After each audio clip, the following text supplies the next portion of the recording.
the following questions for determination. A. Whether the provisions of Article 370 were temporary in nature or whether they acquired a status of permanence in the Constitution. B.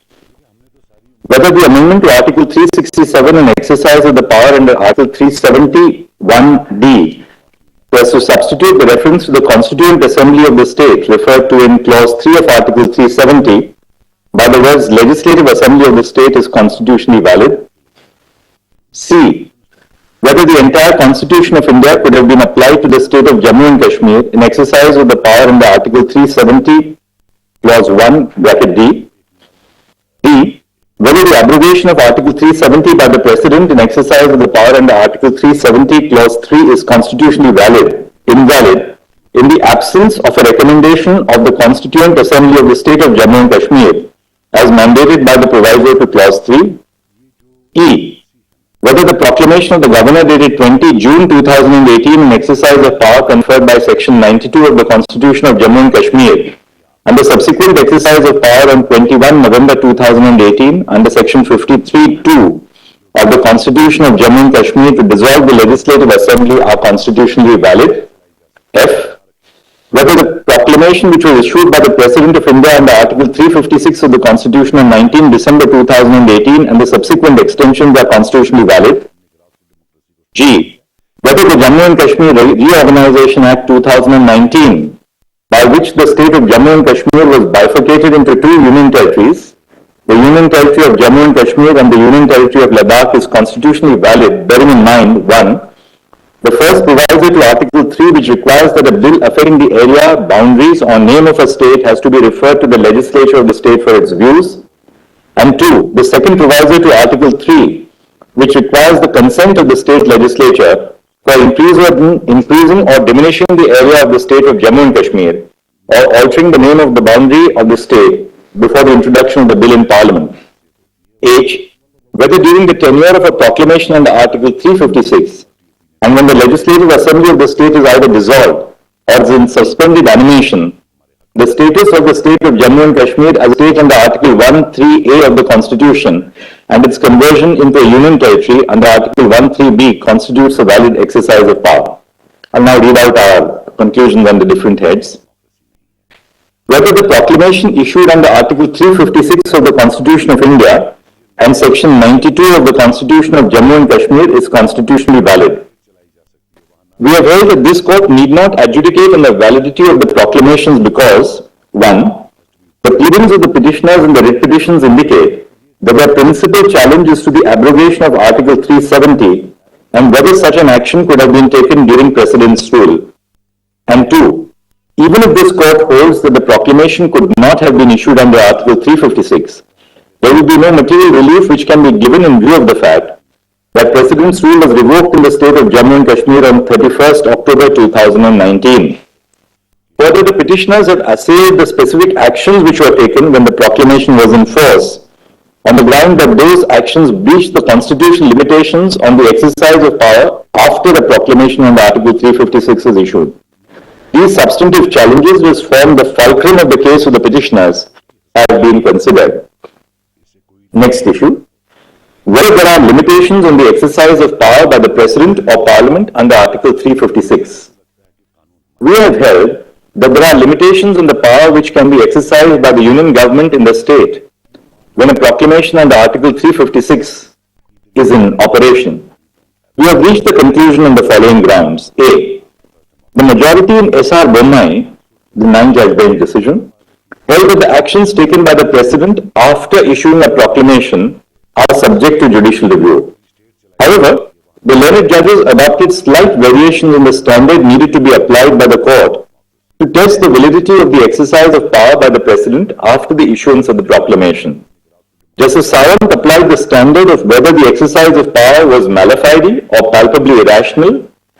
Justice Reddy observed that the advisability or necessity of the action must be borne in mind by the President.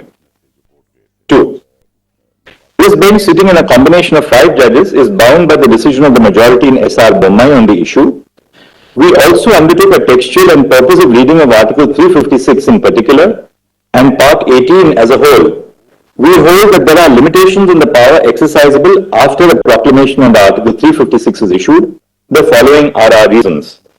First, the thread that runs through Part 18 of the Constitution, when read as a whole, is that differing levels of executive and legislative power are required to handle an emergency under Article 352 and under Article 356.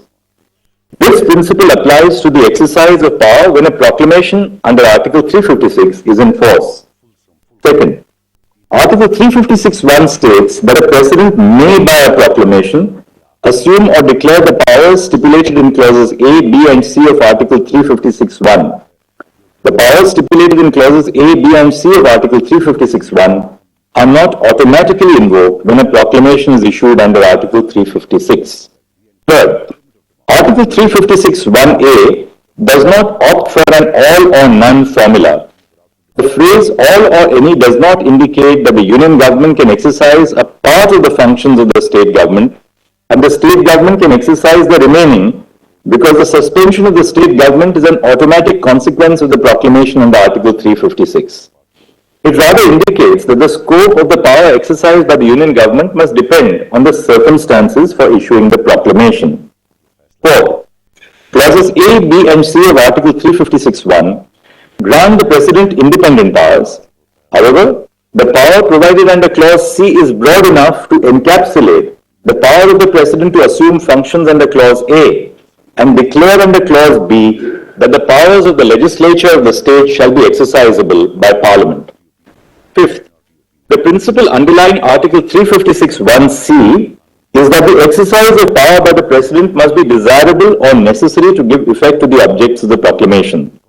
The commonality in both the necessity and desirability standard is that the exercise of power must have a reasonable nexus with the object of the proclamation. Thus, the principle which runs through Article 356(1)(c) and which also guides the exercise of power under Article 356(1)(a) is that the exercise of power must have a reasonable nexus with the object of the proclamation. And sixth, when a proclamation under Article 356 is in force, there are innumerable decisions which are taken by the union government on behalf of the state government for the purpose of day-to-day administration. Every decision and action taken by the union executive on behalf of the state is not subject to challenge. Opening up challenge to every decision would lead to chaos and uncertainty. It would in effect put the administration in the state at a standstill. Therefore, the following standard is laid down to assess actions under Article 356 after the proclamation has been issued. A. The exercise of power by the President under Article 356 must have a reasonable nexus to the object of the proclamation. B. The person challenging the exercise of power must prima facie establish that it is a mala fide or extraneous exercise of power. After a prima facie case is made, the onus shifts to the union to justify that the exercise of power had a reasonable nexus with the object of the proclamation. And C. The exercise of power by the President for everyday administration of the state is not ordinarily subject to judicial review. The argument of the petitioners that the union government cannot take actions which have irreversible consequences when a proclamation under Article 356 is in force is not accepted.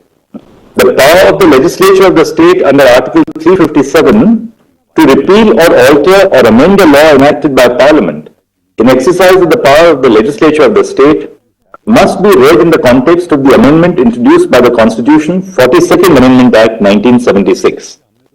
Before the amendment, the law to the extent of incompetency would automatically cease to exist after a buffer period and actions done were expressly saved. However, an express repeal by the competent legislature is required for the law to cease to exist after the amendment. The repealing statute would in such case make provisions for actions taken during the subsistence of the legislation.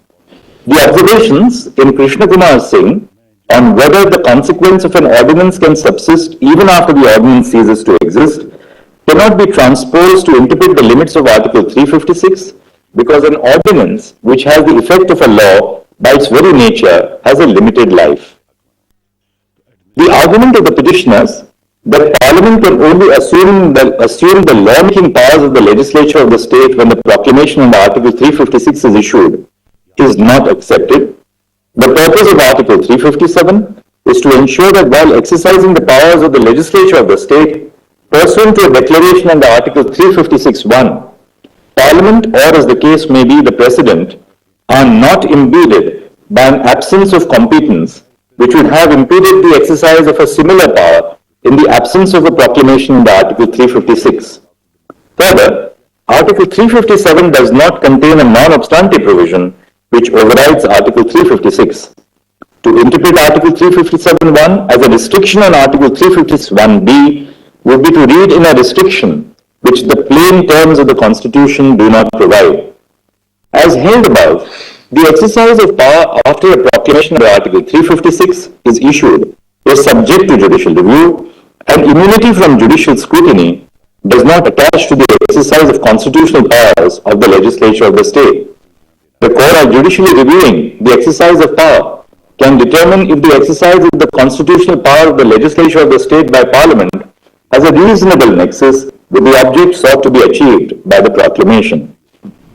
The next issue is whether Jammu and Kashmir retained an element of sovereignty or internal sovereignty when it joined the Union of India. We have held that the state of Jammu and Kashmir did not retain an element of sovereignty when it joined the Union of India. We have arrived at this conclusion for the following reasons. First, paragraph 8 of the instrument of accession executed by Maharaja Hari Singh provided that nothing in the instrument would affect the continuance of the sovereignty of the Maharaja in and over the state. Second, on 25 November 1949, a proclamation was issued for the state of Jammu and Kashmir by Yuvraj Karan Singh. The declaration in this proclamation that the Constitution of India would not only supersede all other constitutional provisions in the state which were inconsistent with it, but also abrogate them, achieves what would have been attained by an agreement of merger. With the issuance of the proclamation, paragraph 8 of the instrument of accession ceased to be of legal consequence. The proclamation reflects the full and final surrender of sovereignty by Jammu and Kashmir through its sovereign ruler to India, to her people who are sovereign. Third, neither the constitutional setup nor any other factors indicate that the state of Jammu and Kashmir retained an element of sovereignty. The Constitution of Jammu and Kashmir was only to further define the relationship between the Union of India and the state of Jammu and Kashmir. Relationship was already defined by the instrument of accession, the proclamation by Yuvraj Karan Singh in November 1949, and more importantly, by the Constitution of India. Fourth, there is a clear absence in the Constitution of Jammu and Kashmir of a reference to sovereignty. In contrast, the Constitution of India emphasizes in its preamble that the people of India resolve to constitute themselves or to constitute India into a sovereign, socialist, secular, democratic republic. Fifth, that the state of Jammu and Kashmir became an integral part of the Union of India is evident from Articles 1 and 370 of the Indian Constitution. It is reiterated in Section 3 of the Constitution of Jammu and Kashmir, which is unamendable. Sixth, the preamble of the Constitution of Jammu and Kashmir, Sections 3, 5 and 147 of the State Constitution, coupled with Article 1 of the Constitution of India, read with the first schedule, as well as Article 370, indicate in no uncertain terms that a system of subordination as understood by the definition of sovereignty exists by which the state is subordinate to the Indian Constitution first and only then to its own Constitution. Seventh, all states in the country have legislative and executive power, albeit to differing degrees. The Constitution accommodates concerns specific to a particular state by providing for arrangements which are specific to that state. Articles 371A to 371J are examples of special arrangements for different states. This is a feature of asymmetric federalism, like Article 370, which became applicable to Jammu and Kashmir on the adoption of the Constitution. The state of Jammu and Kashmir does not have internal sovereignty which is distinguishable from the powers and privileges enjoyed by other states in the country. And eighth, The limited question before the Constitution bench in its decision in Premnath call was whether the monarch held plenary legislative powers after the Constitution of India as it applied to Jammu and Kashmir was adopted in the state, but before the Constitution of Jammu and Kashmir was adopted. A decision is an authority for the proposition which it decides. The question whether the state of Jammu and Kashmir retains sovereignty upon integration with the Dominion of India did not arise in that case. The next issue which we have addressed is the challenge to Constitutional Order 273, CO 273. To answer this issue, we had to decide on two issues. One, whether Article 370 is a temporary provision, and two, the effect of the dissolution of the Constituent Assembly of Jammu and Kashmir on the scope of powers under Clause 3 of Article 370. We have held that Article 370 is a temporary provision on a reading of the historical context in which it was included. Article 370 was introduced to serve two purposes. First, the transitional purpose to provide for an interim arrangement until the Constituent Assembly of the state was formed and could take a decision on the legislative competence of the Union on matters other than the ones stipulated in the instrument of accession and ratify the Constitution. And second, a temporary purpose, an interim arrangement in view of the special circumstances because of the war conditions in the state. See, we have held that a textual reading of Article 370 also indicates that it is a temporary provision. For this purpose, we have referred to the placement of the provision in Part 21 of the Constitution, which deals with temporary and transitional provisions, the marginal note to the provision, which states temporary provisions in respect to the state of Jammu and Kashmir, and the reading of Articles 370 and 1, by which the state became an integral part of India upon the adoption of the Constitution. B. On the second question of the effect of the dissolution of the Constituent Assembly of Jammu and Kashmir on the scope of powers under Clause 3 of Article 370, we have held that the power of the President of India under Article 370 Clause 3 to issue a notification declaring that Article 370 ceases to exist, subsists even after the dissolution of the Constituent Assembly of Jammu and Kashmir for the following reasons. First, the proviso to Article 373, this Clause 3, encapsulates the process by which the Indian states would ratify the Constitution of India. The ruler of each Indian state had to issue a proclamation ratifying the Constitution on the recommendation of the Constituent Assembly where such body existed. In states where the Constituent Assembly was not convened by then, the ruler of the state had to issue a proclamation accepting the Constitution. When a Constituent Assembly was convened in those states, the Constituent Assembly could make a recommendation for the modification of the Constitution as it applied to the state, and such a recommendation would be earnestly considered, into inverted commas, earnestly considered by the Union. The words recommendation of the Constituent Assembly referred to in Clause 2 shall be necessary before the President issues a notification as it appears in the proviso to Article 370 Clause 3 and must be read in this context. Thus, the recommendation of the Constituent Assembly to begin with was not binding on the President. Second, at the time of the framing of the Constitution of India, it was obviously within the contemplation that the Constituent Assembly of Jammu and Kashmir was formed for framing the Constitution for the state. It was not intended to be a permanent body, but a body with a specific remit and purpose. The power conferred by the proviso to Article 370 Clause 3 was hence something which would operate in a period of transition when the Constituent Assembly of Jammu and Kashmir was formed and was in existence pending the drafting of the state constitution. Third, when the Constituent Assembly of Jammu and Kashmir ceased to exist, only one of the special circumstances for which the provision was introduced ceased. However, the other circumstances, that is the special circumstances because of the situation in the state of Jammu and Kashmir, for which Article 370 was introduced, subsisted even after the Constituent Assembly ceased to exist. This is recognized by the judgment of the Constitution Bench in Sampat Prakash. Fourth, The effect of the President declaring under Clause 3 of Article 370 that Article 370 ceases to exist is that the provisions of the Constitution which apply to every state in the first schedule would equally apply to the state of Jammu and Kashmir. Articles 371D and 370(3) were introduced with the purpose of enhancing constitutional integration and not for the disintegration. So, the power under Article 371D and Article 370 Clause 3, even when exercised to its fullest extent, does not freeze the system of integration contemplated by Article 370, but is rather intended to enhance constitutional integration between the Union and the state of Jammu and Kashmir. Holding that the power under Article 370 Clause 3 cannot be exercised after the dissolution of the Constituent Assembly would lead to the freezing of the process of integration, contrary to the purpose of introducing the provision. And 5.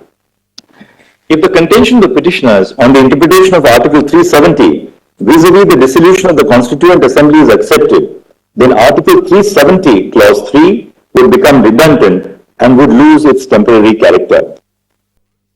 The President, while deciding if the power under Article 370 Clause 3 must be exercised, determines if the special circumstances which warranted a special solution in the form of Article 370 have ceased to exist.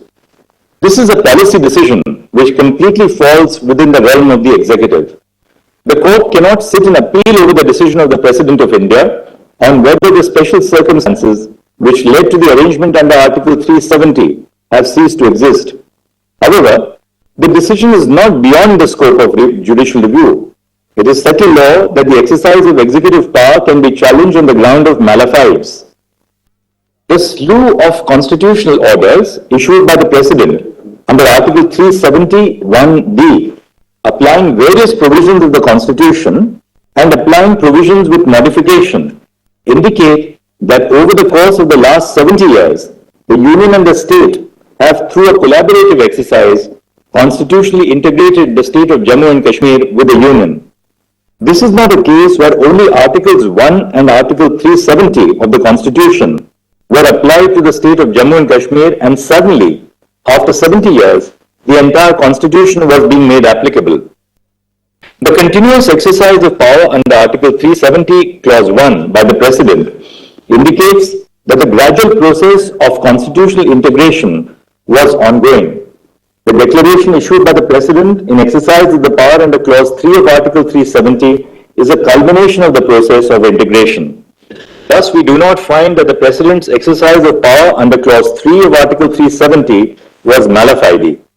Having concluded that the power under Article 370 Clause 3 subsisted even after the dissolution of the Constituent Assembly, we have held that the exercise of power by the President to issue CO 273 is a valid exercise of constitutional power. The next issue is the challenge to CO 272 on the ground that the power under Article 371D cannot be issued to apply all provisions of the Constitution to the state of Jammu and Kashmir. We have held that all provisions of the Constitution can be applied to Jammu and Kashmir through the exercise of power under Article 371D. The power under Article 371D can be used to apply one provision, more than one provision, an entire part of the Constitution, or all the provisions of the Constitution, that is the entire Constitution. The provision does not make a distinction between one or all provisions of the Constitution. Non-application of mind cannot be claimed merely because CO 272 applies all provisions of the Constitution to Jammu and Kashmir in one go. The next issue is the challenge to CO 272 on the ground that the President could not have secured the concurrence of the Union government under the second proviso to Article 371D. We hold that the President seeking the concurrence of the Union government instead of the government of the state to issue CO 272 is not invalid because, first, the effect of applying all the provisions of the Constitution to the state of Jammu and Kashmir through the exercise of power under Article 371D is the same as an exercise of power under Article 370 Clause 3, notifying that Article 370 shall cease to exist. That is, all provisions of the Constitution of India will apply to the state of Jammu and Kashmir, except for the fact that the former can be reversed while the latter, namely under clause 3, cannot. Second, consultation and collaboration between both the units will only be necessary with the application of the provisions of the Indian Constitution to the state would require amendments to the state constitution, because the purpose of the requirements of consultation and collaboration is for the smooth functioning of governance in the state and to ensure that the provisions of the Constitution of Jammu and Kashmir are not inconsistent with the provisions of the Constitution of India. Third, since the effect of applying all the provisions of the Constitution of Jammu and Kashmir, to Jammu and Kashmir through the exercise of the power under Article 371D is the same as issuing a notification under Article 370 Clause 3, which the President has the power to unilaterally issue, the principle of consultation and collaboration are not required to be followed. Fourth, the exercise of power is mala fide only if power was exercised with an intent to deceive. Deception can only be proved if the power which is otherwise unavailable to the authority or body is exercised, or if the power that is available is improperly exercised. Since the concurrence of the state government was not required for the exercise of power under Article 370(1)(d) to apply all provisions of the Constitution to the state, the President securing the concurrence of the Union of India on behalf of the state government is not mala fide. The next issue is the challenge to CO 272 on the ground that it is ultra vires Article 371D because it modifies Article 370. We have held that the modification by CO 272 to Article 367 as it applies to Jammu and Kashmir had the effect of amending Article 370 and is thus ultra vires Article 370(1)(d). We have reached this conclusion for the following reasons. First, recourse must be had to the procedure contemplated by Article 370 Clause 3 if Article 370 is to cease to operate or is to be amended or modified in its application to the state of Jammu and Kashmir. No other procedure may be utilized to amend Article 370. Second, the rule of interpretation that a power under a statute must be exercised in accordance with the provisions of that statute and in no other manner is undoubtedly applicable to the Constitution. Third, from precedent, including Shankari Prasad Singh, Sajjan Singh, Kiyoko Holohan, and Rajendra Shah, it emerges that the following aspects are of significance when assessing whether a change has been made to a provision of the Constitution. 1.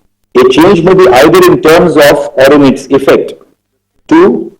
A change can be said to have been made even if the language of the concerned provision is not directly amended by adding, subtracting, or modifying the language. This is a change in effect. And 3. If the effect of an amendment is to change a provision, such effect must be significant or appreciable. And 4.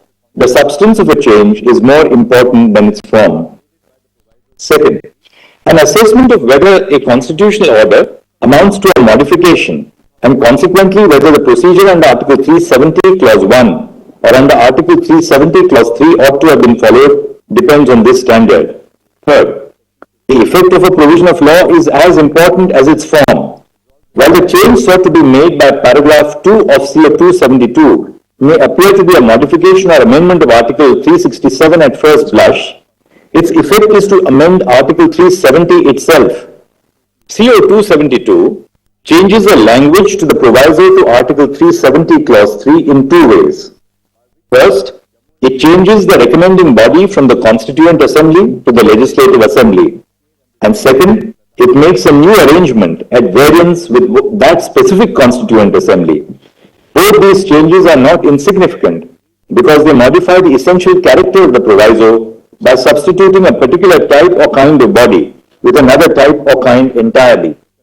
Fourth, while the interpretation clause, namely Article 367, can be used to define or give meaning to particular terms, it cannot be deployed to amend a provision by bypassing the specific procedure laid down for its amendment. This would defeat the purpose of having a procedure for making an amendment to the Constitution of India. Fifth, the consequence of permitting amendments through the circuitous manner would be disastrous. Many provisions of the Constitution would be susceptible to amendments which evade the procedure stipulated by Article 368 or other provisions. Sixth, the previous constitutional orders which modified Article 370 through Article 367 were clarificatory and consequential. They did not have the effect of amending Article 370. We have therefore held as ultra vires the amendments which were made to Article 370 Clause 3 by taking recourse to Article 367. G. The status of the Constitution of Jammu and Kashmir.